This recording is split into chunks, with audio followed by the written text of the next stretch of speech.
Hello, boa noite. Boa noite. Eu estava aqui falando um pouquinho antes para o pessoal, né, que hoje a gente está trazendo um tema um pouquinho diferente.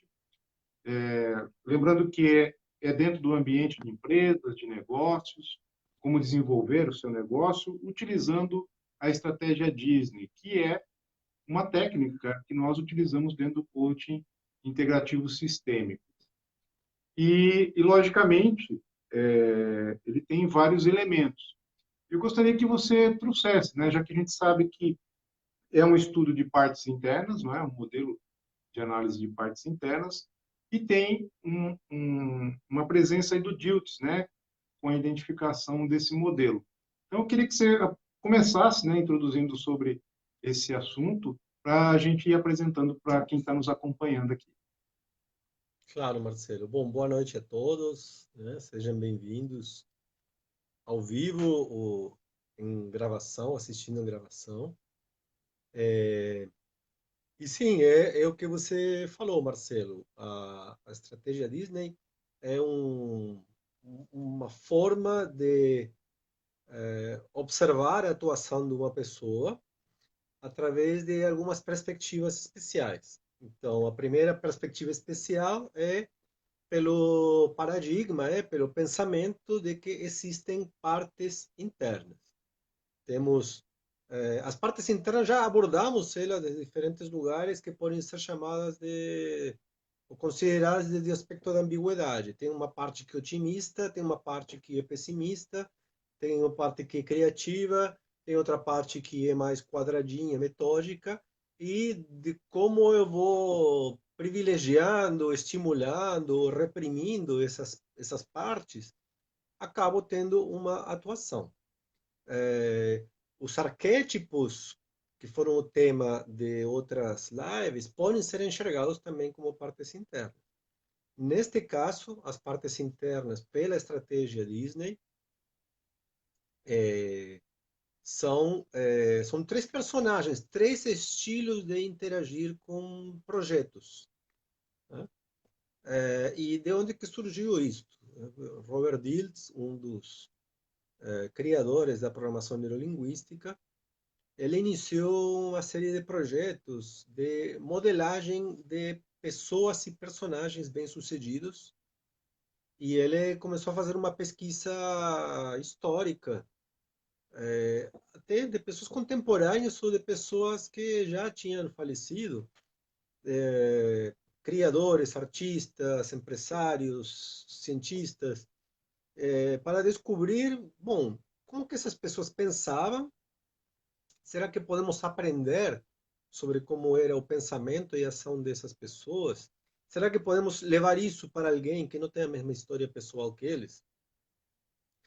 E realmente, pela abordagem de modelagem dentro da programação neurolinguística, é possível estudar de perto como pensa e age uma pessoa, extrair os traços mais fundamentais, né? A diferença que faz a diferença dessa pessoa, e aprender disso e adotar isso. Então, um iniciante pode aplicar esse conhecimento, essa atitude também, tem a ver muito com atitude, e criar uma evolução. Um desses personagens que Robert Dills decidiu estudar foi Walt Disney, sim? O fundador, né, hoje em dia, o conglomerado Disney, estúdio de cinema, produtora de filmes globais, Os dona dos parques, parques de atrações, é, mas foi a empresa que, digamos assim, criou o que se chama hoje de entretenimento moderno, né? E foi uma empresa que transcendeu o seu criador. Só que quando Walt Disney era vivo, ele realmente construiu o resultado dessa empresa e ultrapassou limites do que se acreditava que a indústria podia oferecer para o mercado e como um negócio também. Então ele foi várias vezes revolucionário. De estudar como o Walt Disney fazia, é, de testemunhos diretos dele, de entrevistas dele, de entrevistas com pessoas próximas a ele, você chegou à conclusão de que tinha três Walt Disney.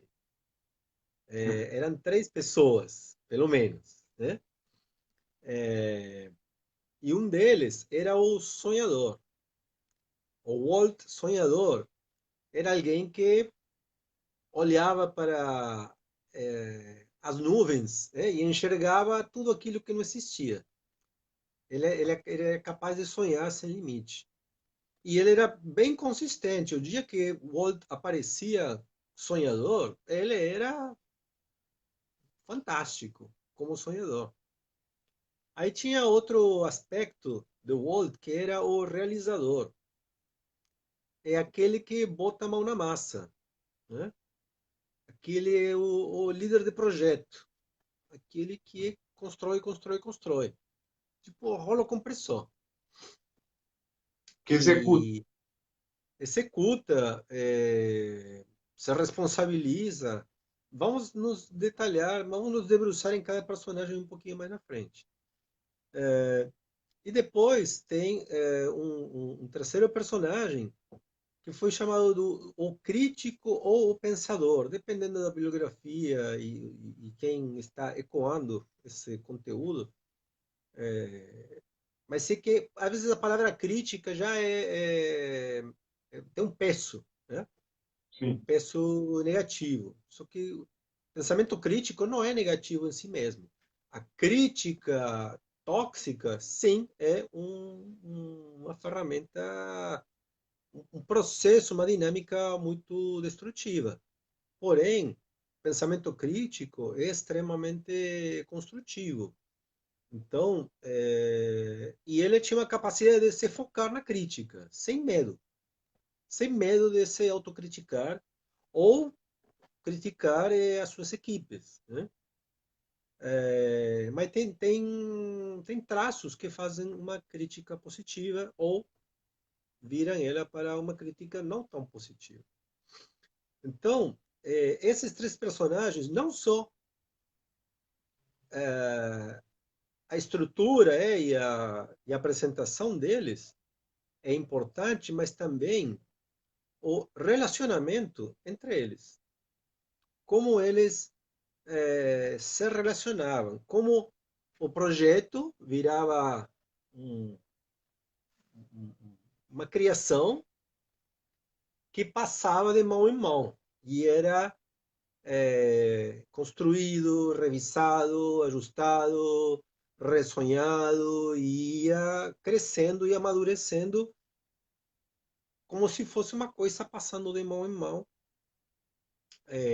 até tomar forma e era executada, né?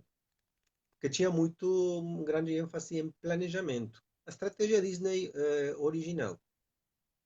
Dentro da PNL, a estratégia Disney tem inúmeras aplicações. O nosso grande tema, nosso plano de fundo aqui é o coaching integrativo sistêmico, é a formação que fazemos em parceria com a Metaforum, é o que Bernd Isser criou como um condensado de tudo que ele eh, apreciava e valorizava no mundo do desenvolvimento humano. E o coaching integrativo sistêmico tem uma aplicação fortemente baseada na PNL. A PNL usou extensamente a estratégia Disney, sobretudo para processos criativos, para processos construtivos, para processos profissionais, e, e teve muitos resultados positivos. Bernicer olhou para a estratégia Disney, ao mesmo tempo ele não se contentava do jeito como era aplicada a estratégia Disney, porque era muito, claro, estilo PNL, partes internas puras, não há elos com terceiras pessoas do que seria a estratégia Disney, e era muito sobre si, né? E o que aconteceu? O Bernice olhou para isso, misturado com o conhecimento do pensamento sistêmico e constelações. Então ele começou a fazer perguntas que surgem, né, de aplicar pensamento sistêmico de constelações estruturais, e aí ele começou a se perguntar algumas coisas. Sim? Ok, partes internas, um sonhador, um realista, um crítico. Mas quem diz que essas são partes de você? Uhum. De onde que vieram esses sonhadores realistas críticos? E aí ele abre umas janelas curiosíssimas e ao mesmo tempo super poderosas. De onde que isso veio? Porque às vezes você tenta mudar algo por mudar, até no estilo PNL mais seco, quadradinho, e a coisa volta. Você não consegue abandonar um traço que até é um tiro no pé, mas você não deixa de dar tiro no pé. E não tem explicação. Quando entra o pensamento sistêmico, onde entra o universo de constelação, campos morfogenéticos, você consegue explicar por que você faz o que você faz, por que você repete o que você repete, apesar de ser um tiro no pé. E ao ter esse olhar, você tem oportunidade de fazer uma mudança. Outra das perguntas sistêmicas que Berce fez em relação a isto, em relação à estratégia Disney, é quem diz que o projeto não é um elemento do sistema? Quem diz que o projeto não tem voz, não tem voto, não tem uma emoção, não tem uma vontade querendo aparecer no mundo? Então ele dá um, um Um teor lugar, né? de elemento tanto até mais importante que os personagens. Afinal, os personagens da estratégia Disney, essas partes internas, estão a serviço do projeto. São servidores do projeto. E o projeto precisa ser ouvido. Né? Então, de Exato. certa forma, ele vira o modelo de ponta-cabeça e traz novas liberdades, traz novas perguntas, traz novas considerações.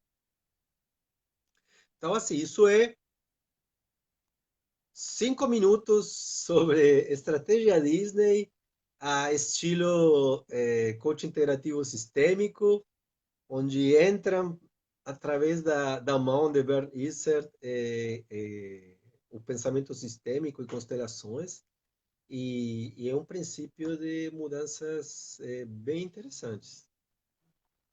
Então, se a gente for, até recapitulando para quem está chegando agora aí, né? Robert Dilts, né? Que é uma das referências em PNL, observou o comportamento do Disney, né? E como ele operava os projetos, não é? E resolvia, né? E transformou num grande império. E Bernie chegou depois com esse modelo já idealizado por Dilts, com elementos, né, de campos morfogenéticos, de pensamento sistêmico, onde, como você disse, colocou o projeto como algo essencial e a relação desses três elementos, que a gente pode, como já disse aqui, fazer relações com arquétipos também, não é? Esses três personagens também olhando e percebendo, né, e ouvindo esse projeto, porque muitas vezes o empresário, o autônomo, ele não olha para o projeto ou ele não tem essa relação desses três elementos que nós vamos colocar aqui em relação ao projeto. Né? E aqui eu posso dar até meu depoimento pessoal. Né? No Metaforum, faz parte do nosso conjunto de atendimentos, né? De técnicas, que eu particularmente eu gosto muito. Eu vejo que para empresários, né? Para autônomos, para o lado profissional e até mesmo de projetos, né?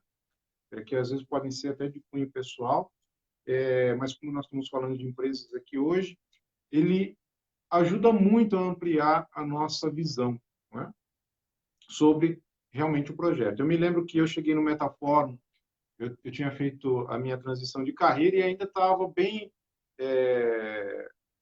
em dúvida, né, sobre o meu direcionamento. E aí a gente aplicou essa técnica lá, né, eu me ofereci como voluntário e realmente foi uma experiência muito bacana. né?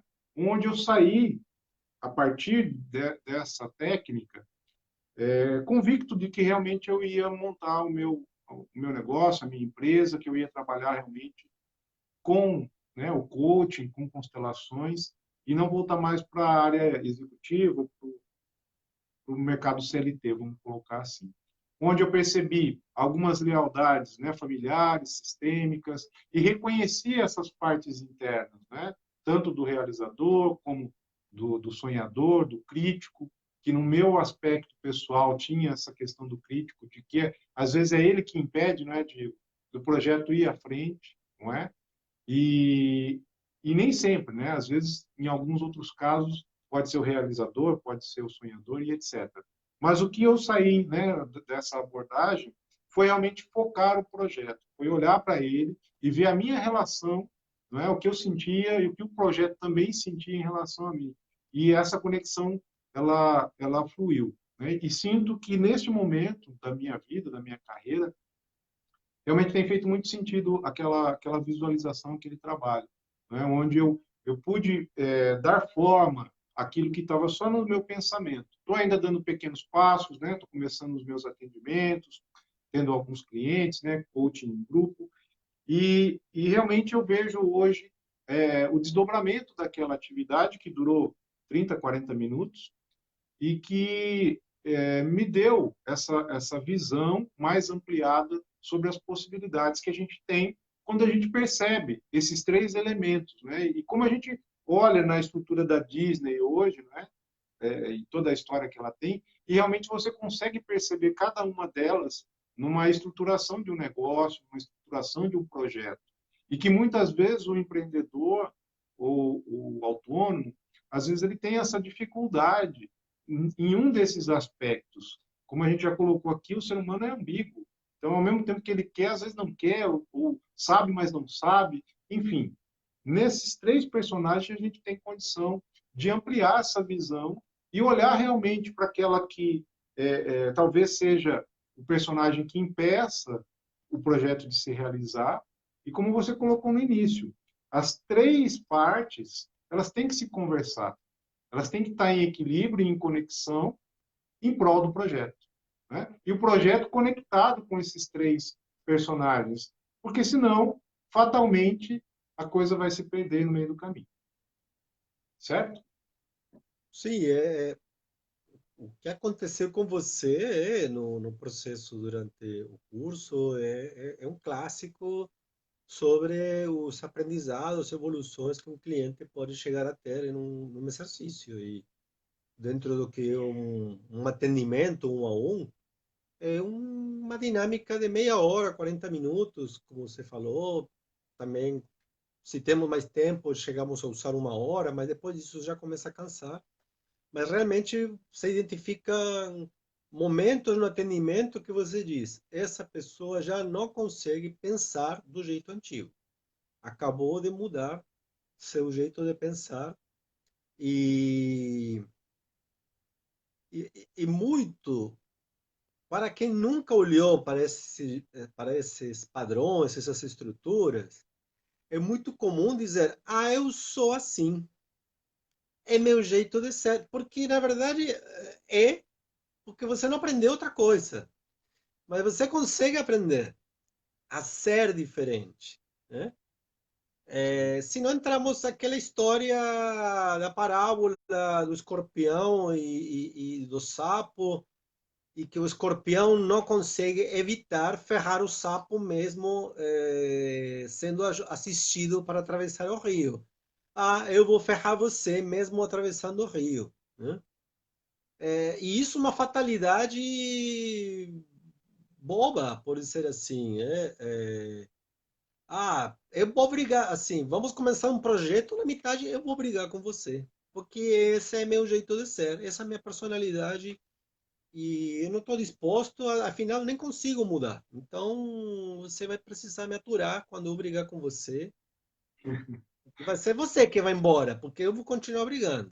Assim, não tem a ver com mudança consciente, não tem a ver com desenvolvimento humano, não tem a ver com desenvolvimento contínuo, né? Que também é a minha proposta, estar sempre pensando qual é o nosso ponto de evolução. Então, Legal. me diga, Marcelo, aí. Não, eu acho que a gente já pode começar a detalhar esses personagens, não é? Então, se a partir Sim, do momento que eu reconheço que eu tenho um projeto, tenho uma ideia, ou eu tenho já o meu negócio, tenho a minha empresa, mas quero desenvolver essa empresa num determinado produto ou determinado serviço, e às vezes eu tenho essa dificuldade às vezes eu planejo, mas tenho dificuldade de execução, não é? Ou ao contrário, né? Eu sou muito realizador, mas pouco planejador. Então, quando a gente coloca a estrutura, a estratégia Disney, né, como uma técnica, é muito interessante a gente ver a interligação entre esses personagens, né, e o que cada um deles representa e como é o processo de olhar para dentro e reconhecer aquele que, às vezes, é o que impede a realização realmente do projeto. Então, vamos começar, para quem está nos assistindo, Diego, a detalhar cada uma dessas personagens. Né? Primeiro, vamos colocar o sonhador. Né? Qual é a parte interna, quando a gente olha para o sonhador, o que ela representa, né? Quais são as dinâmicas? Eu gostaria que você falasse um pouco sobre isso. sim. É porque uma das coisas que eu acredito que é uma das contribuições fundamentais de fazer um processo de coaching, ou estudando coaching, ou participando de um grupo de estudos, ou fazendo uma formação, ou recebendo um coaching, é que o cliente, o aluno, começa a aprender a fazer novas distinções, sim? A Sim, chamar os bois pelo seu nome. Então, quando descrevemos determinados comportamentos como elementos de uma estrutura bem definida dentro de nós, a gente começa a poder criar metas de desenvolvimento para ele, ver como aprimora, ou descobrir que estou com um vício nessa estrutura, né? Tem como com os arquétipos, tem a parte virtuosa e tem a parte não virtuosa de cada uma dessas partes internas. Então, no caso concreto do sonhador, é, o sonhador todo momento, é um sonhador ideal, ele consegue sonhar sem se restringir às limitações do momento, né? Para um sonhador, não interessa se tem grana ou não tem grana. Para um sonhador, não interessa se eu sei ou não sei fazer isso, né? Para um sonhador, não interessa se ninguém fez isso até agora. Para um sonhador, o que é interessante é algo bonito, é algo que eu gosto, me inspira, me deixa alucinado pensando num futuro onde isso existe. Como sonhador, eu vejo meu sonho acontecendo, vejo as pessoas interagindo, vejo o ganho que vem para todos, para mim, desse projeto estar no mundo acontecendo. É, imagina as emoções positivas atingindo as pessoas, né? Imagina os resultados positivos para si mesmo também. Então, assim, olho no futuro, o futuro como já realizado, um futuro grandioso, e, e consegue descrever tudo o que está acontecendo nesse sonho. Esse é um sonhador pleno, por dizer assim. Se quando eu comento isto para alguns de vocês já começa a se identificar ou pelo exemplo ou pelo contra-exemplo. Alguém pode dizer, eu nunca me dou oportunidade de sonhar porque estou sem dinheiro, né? Aí é um sinal para dizer, olha, temos um ponto a desenvolver. Seu sonhador não considera dinheiro porque ele até inventa de onde tira dinheiro, né? Um bom sonhador inventa de onde tira dinheiro. Um sonhador inspirado, quando pede dinheiro, chama um investidor, ele encanta, diz: eu acredito em você, eu acredito em você. Agora, se tem um sonhador murcho, depressivo, ninguém empresta dinheiro para um sonhador depressivo, né? Para um sonhador acuado. Então, ou alguém pode dizer: poxa, mas eu consigo sonhar apesar das restrições, eu consigo pensar em novos mundos, eu já consigo me ver lá. Então, isso é um bom aspecto de um sonhador em ação. Então, um lado, um lado mais sombrio do sonhador é por dizer assim, é o tempo que ocupa durante seu dia. Sim? Se você está em modo sonhador o dia inteiro, sonhando, sonhando, sonhando, sonhando, e não consegue ceder, né, espaço, ceder o palco, né, para os outros personagens, você corre o risco de terminar desconectado com a realidade. Né? Um sonhador que nunca desce do palco não constrói, porque não é com ele. Ele não bota a mão na massa. O sonhador não bota a mão na massa, a não ser que está com o pincel pintando ou cantando. Mas para construir uma empresa, para construir um negócio, tem a hora de botar a mão na massa. E, e o sonhador não é o cara para botar a mão na massa. Então, às vezes, uma das distorções do uso das partes internas é pedir que o sonhador faça algo acontecer. Porque não é com ele. Ele é para ter um bom sonho, mais rico, consistente, inspirador, que vai dar insumo para os outros fazerem a sua parte. E claro, tem um livro de 300 páginas sobre estratégia Disney. Recomendo, procurem o livro de Robert Dilts. Está traduzido para português. Robert Dilts. É uma série de livros, Estratégias da Genialidade. Um deles é Estratégia Disney. Então, recomendo. Ele se desenvolve ampliamente durante o livro. Então, se precisamos, aqui estamos fazendo foco na ambiguidade, nos traços virtuosos, nos traços não tão, dos desvios, digamos assim, do sonhador, até para você começar a exercitar um olhar consciente. Para quê? Para depois poder fazer uma mudança consciente. Eu vou dar oportunidade para meu sonhador criar livremente. Né? Tem formas. Como estimulo meu sonhador? Eu vou fazer um caderno, meu caderno, vou pegar um bloco aqui e vou ter meu caderno dos sonhos. Então, aqui escrevo, registro, desenho, faço diagramas do que significa cada coisa, coisas que quero construir, projetos que quero fazer acontecer. E aliás, esse é um dos meus cadernos da Metaforum. Tem projetos aqui muito antigos. Alguns vão acontecendo, outros vão se revezando, mas essa é uma forma de ser oportunidade. Tem um caderno onde registra seus sonhos. Desse um tempo de qualidade. Né? Faça seu exercício. Eu vou meditar para me afastar do pensamento limitado e vou me dar um tempo para escrever, sonhar.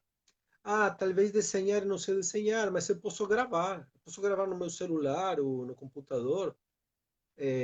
Meu sonho e se eu fizesse o que eu gostaria, eu faria uma empresa que faz isto, isso e aquilo, que vende esses produtos, que faz esses serviços, sim? E aqui pode ser qualquer atividade. Você pode estar falando até de vender sapatos, mas vai vender sapatos do seu jeito para determinadas pessoas, com um determinado objetivo, né? Para produzir uma emoção específica. Então, quanto mais pessoal fizer seu sonho, né, mais rico vai ser. Outra coisa é se postular a eu vou comprar uma franquia porque eu vou jogar seguro e eu vou promocionar uma marca, vou executar a marca de alguém. Aí eu não chamaria isso de um projeto de sonhador, por dizer assim, né? Porque você apenas vai fazer o que outro vislumbrou. Você vai executar o sonho de uma outra pessoa. Não tem nada de ruim nisso, intrinsecamente, mas vai ter outro grau de envolvimento. Você está fazendo isso mais como um negócio para ganhar dinheiro, do que um envolvimento de você colocar algo extremamente pessoal que tem um potencial de virar uma grande marca no futuro. Sim? Também cada, cada abordagem tem riscos, né, e oportunidades diferentes. Uma coisa é um, um envolvimento numa franquia, onde você não toma a maioria das decisões e simplesmente se compromete a executar, ganha coisas da troca de ser parte de um sistema maior, mas ao mesmo tempo perde autonomia. E outra coisa é você se engajar com um projeto pessoal e fazer acontecer, como um negócio, como uma atividade, como uma nova empresa, né? Em definitiva, a gente está falando agora por um portal que foi criado por um universitário, né? Que estava ainda, não tinha acabado a sua faculdade e agora é um bilionário no planeta. E Bill Gates, e Steve Jobs, e os criadores do Google, são todas pessoas que apostaram num projeto pessoal, né?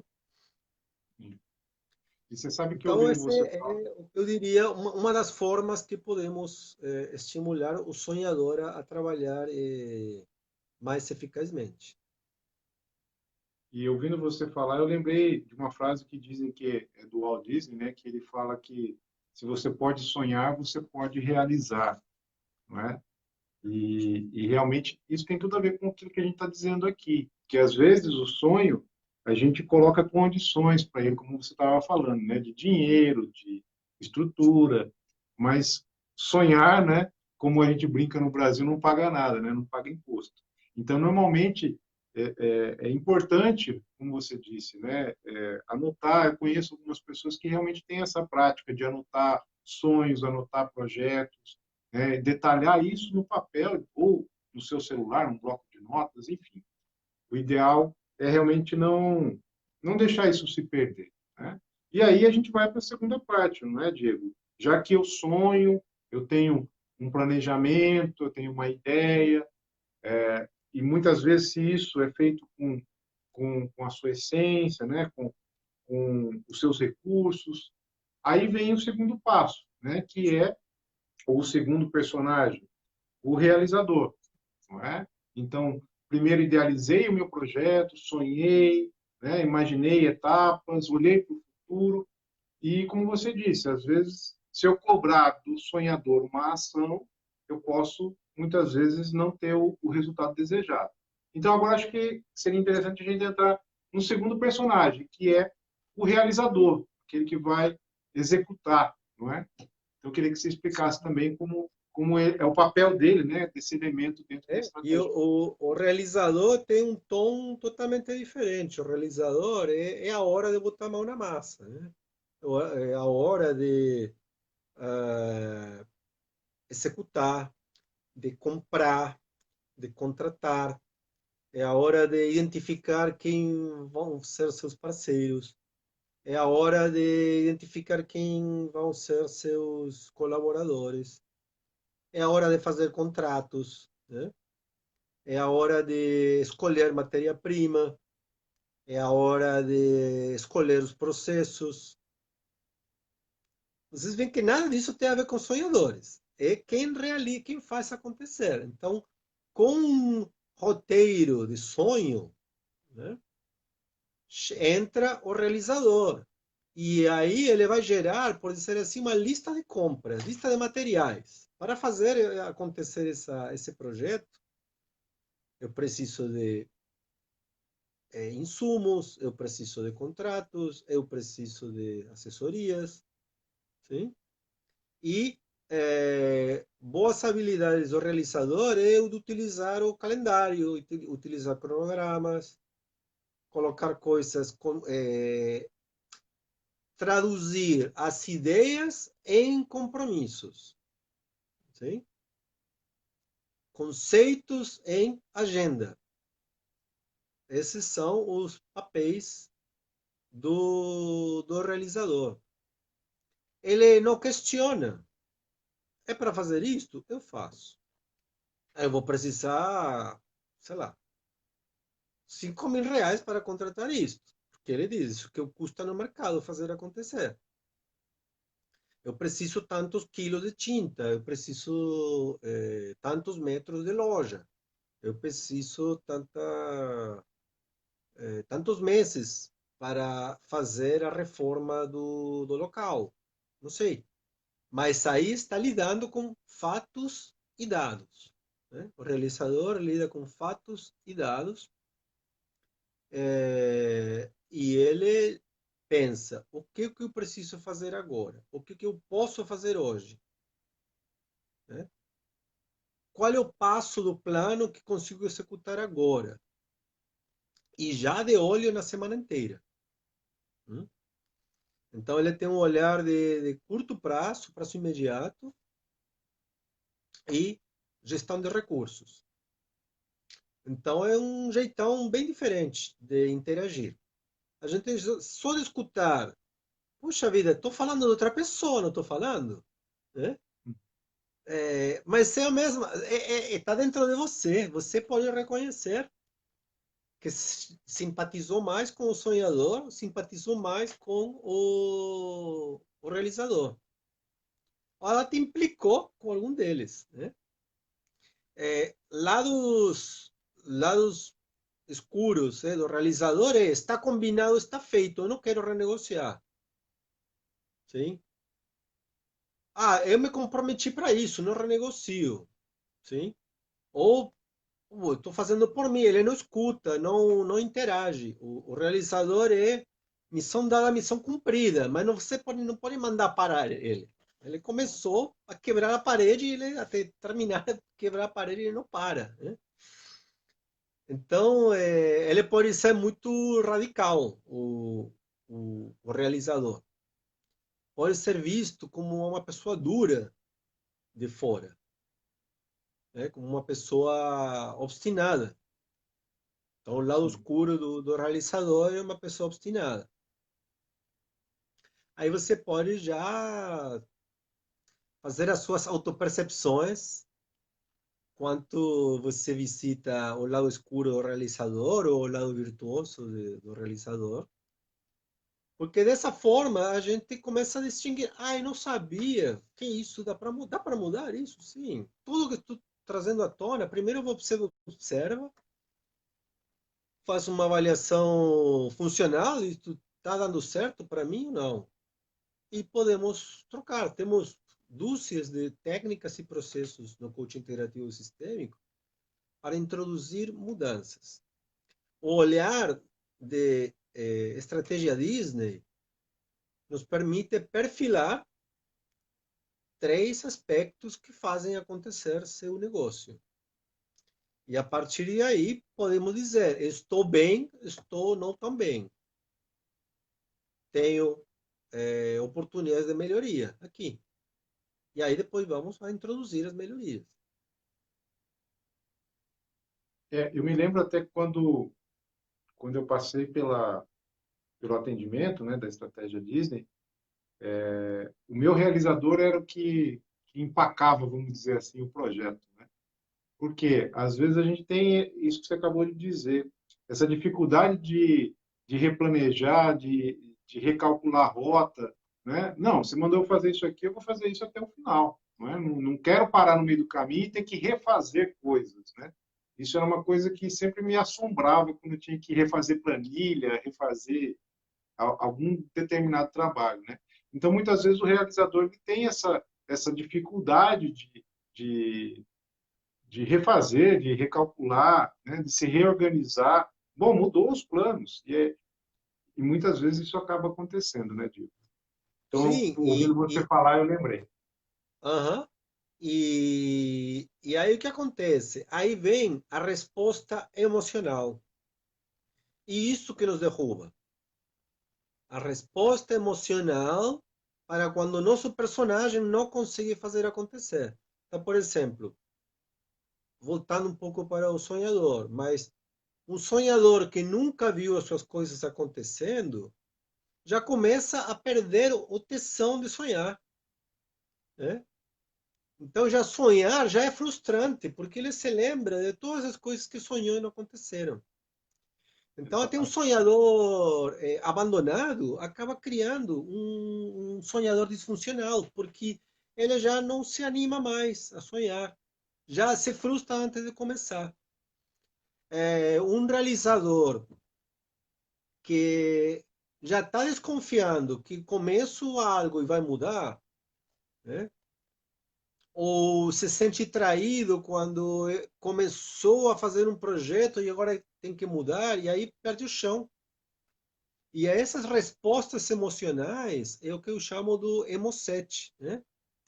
Podemos ter um mindset empreendedor, uma estrutura de pensamentos empreendedora, mas o emoset, a estrutura emocional, se nossas respostas emocionais estão fora do ponto, a gente se desestrutura na metade do projeto e nem sabe por quê. Simplesmente sabe, eu desisti, não quero mais, não jogo mais, não vou brincar mais. E para um pequeno empresário, para um microempreendedor, é com você, é com a gente. Microempreender é com a gente. E aí, se você falta no expediente, não tem ninguém tocando o negócio, né? É verdade. E, e por isso, nesse tempo de desafio, esse tempo de crise, esse tempo de transição, para muitos, já se manter ativo, sobreviver, já é bom o suficiente. Sobreviver no sentido de estar pronto e disposto para o recomeço, ser o mais breve possível, mais encurtado possível.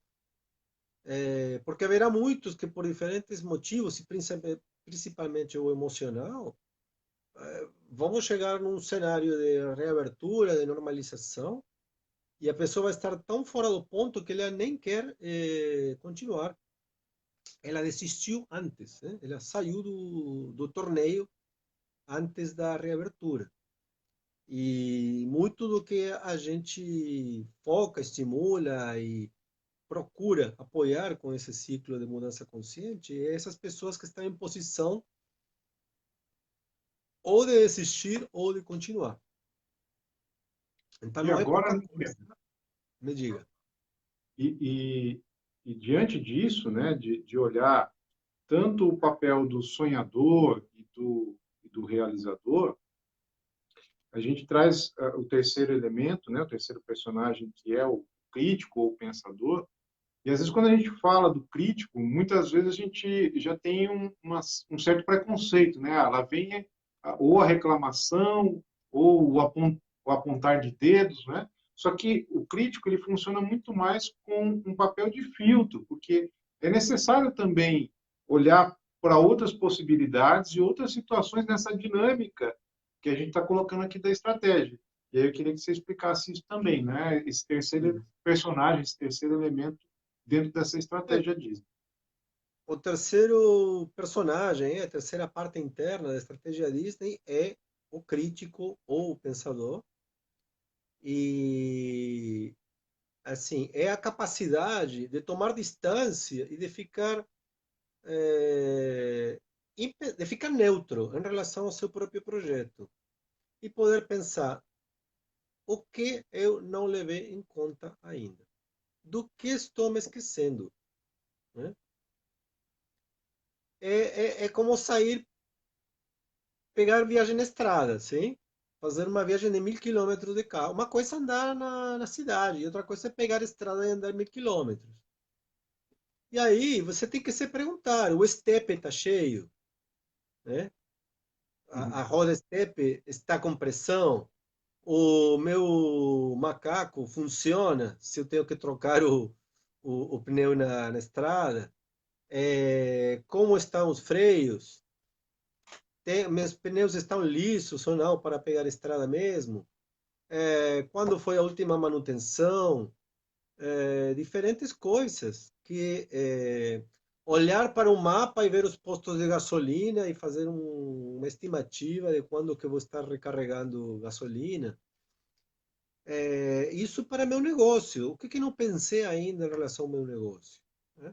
Uma das coisas também que ajuda, que o crítico, no seu lado virtuoso, ajuda, é pensar o que, que os outros vão pensar do meu negócio. O que, que os outros vão pensar da minha marca? O que, que os outros vão pensar da minha empresa? Será que eles vão gostar? Será que é agrado? Será que algo que eu digo pode ser antipático? Será que algo que eu faço vai prejudicar um cliente que eu já tenho? Esse é um pensamento crítico que olha para as consequências do que se planeja e para as pendências do que vem sendo feito. Sim? Pendências, consequências, perguntar. E às vezes, assim, tá bem, né? Estamos na terra do jeitinho brasileiro. Então, pensar se estamos cumprindo todas as regras, pensar de se estamos atendendo todos a, as rigidezes contábeis de mercado, permissões, pode ser chato, pode ser ainda enfrentar a burocracia. Então, a gente pode rejeitar o pensamento crítico porque ele traz notícias ruins, né? Sim. Ele é o fiscal que chega e diz: essa lancha não tem colete salva-vidas suficiente para a tripulação. Vocês não saem do porto. Você não gosta, você vai sair de férias, não quer que ninguém chegue dizendo: vocês não têm colete salva-vidas, fica no porto. Você não quer isso. Mas o papel do crítico é dizer: estou zelando pela sua segurança. Saiam de colete, arrume colete e você sai. Mas sem colete você não sai. Né? Então, porque senão é pensar que você também pode entrar e sair de um aeroporto como você bem quiser. Você tem que cumprir todas as regras. Um avião para aterrissar no aeroporto é uma burocracia e, todo, e tanto. Mas é essa burocracia que faz a operação segura. Então, o lado virtuoso do crítico, ele aponta a, eh, a segurança do projeto. Esse é o sócio que garante que vai dar certo. Quando o crítico está bem alinhado, é o seu consultor permanente. Ele lhe faz a pergunta que você nunca tinha pensado. Que é uma pergunta que ajuda a você até virar o jogo, né? Chegado o caso. Então, se você se percebe rejeitando o seu crítico, não querendo fazer questionamentos que podem ser limitantes, que podem chegar a frear o passeio em lancha, né? Você não quer perguntar, você quer muito sair de passeio. Então você nem pergunta, tomara que tenha, mas você não quer perguntar porque a gente fica aqui no porto, sendo como as coisas são. Então, o lado escuro do crítico é, é um pentelho, assim, é um carrasco. E o crítico negativo, ele acaba começando a fazer, transforma uma crítica sobre o projeto para uma crítica pessoal. Sim? Então, em vez de dizer isso está mal planejado, vira você não sabe planejar. E é bem diferente chegar a uma conclusão de isto não está bem planejado ou você não sabe planejar, você não presta, né? São duas conclusões totalmente diferentes. Quando algo não está bem planejado, bom, então, como que eu planejo, né? E podemos ter uma conversa construtiva em relação a isso. Mas quando vira uma coisa pessoal, você não sabe planejar, você não presta, aí começo a me defender. E aí é uma briga que não ganha ninguém, porque eu estou brigando comigo mesmo, meu crítico me detonando, né? Aí entra uns comportamentos mais de mandão, aí pode chegar a estimular uma resposta depressiva, né? É muito comum um crítico descontrolado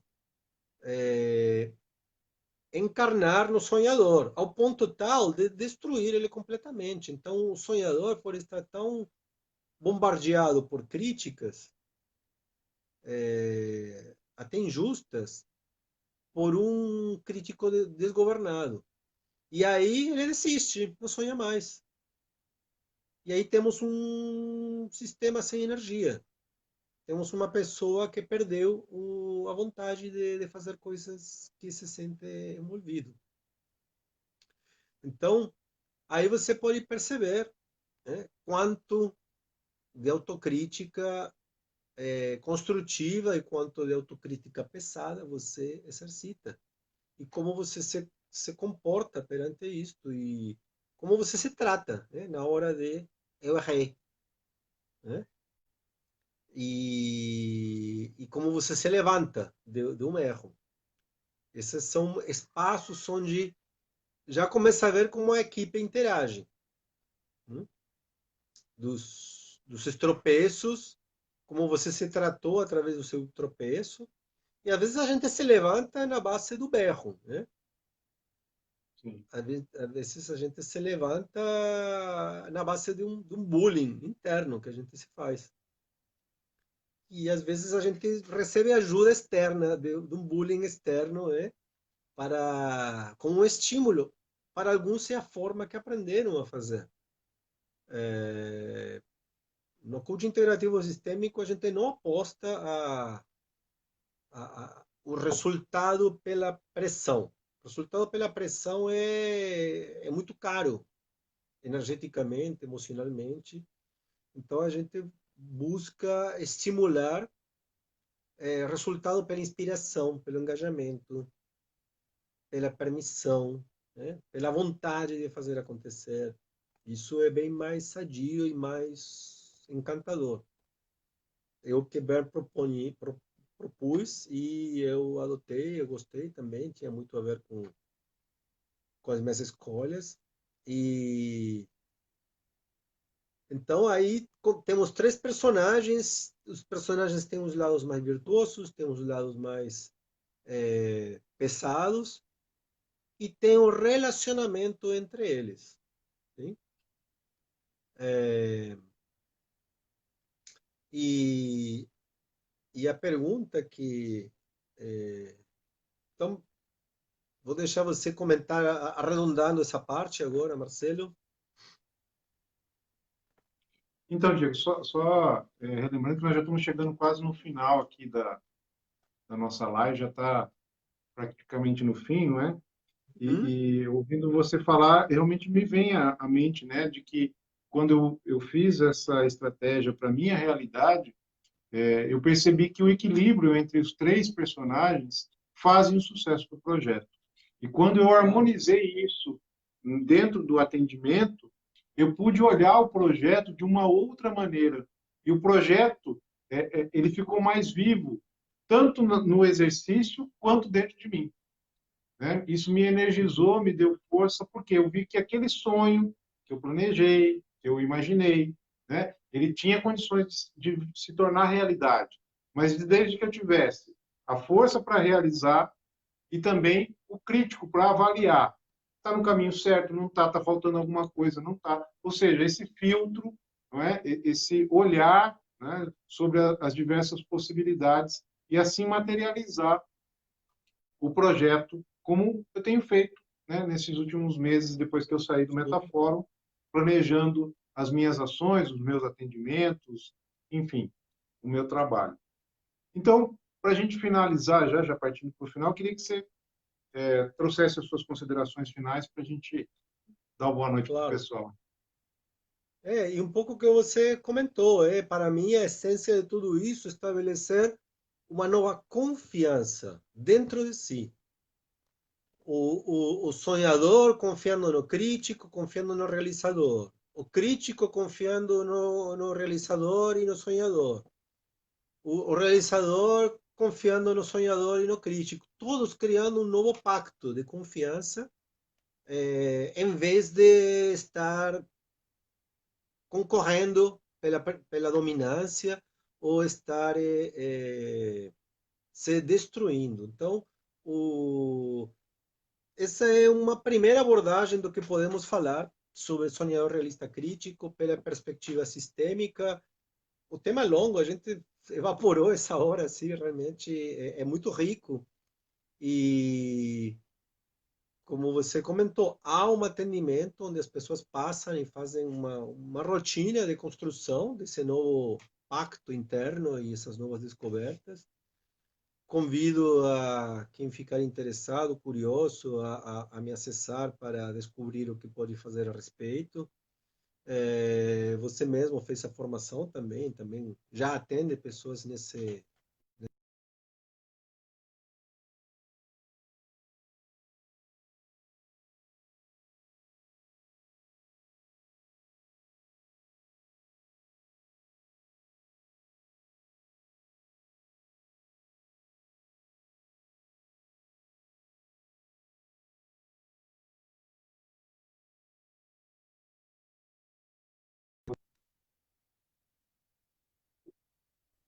Caiu a conexão aqui, Diego.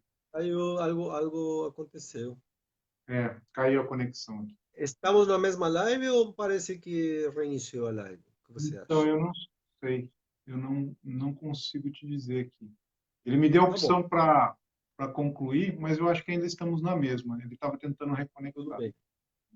Então, assim, estamos no finalzinho, e o que comentei de que as pessoas podem se, se sentirem curiosas a como fazer um trabalho dedicado de coaching sobre seu negócio e como ele pode se transformar realmente para além do que você concebe possível, né? E com técnicas, por um lado, leves e ao mesmo tempo super poderosas. Você pode dar uma olhada para a sua história e construir um futuro, fazer uma mudança no presente para construir um futuro mais eficaz. Então, esse convite, mudança consciente em tempos de crise, é nossa entrega desse ciclo.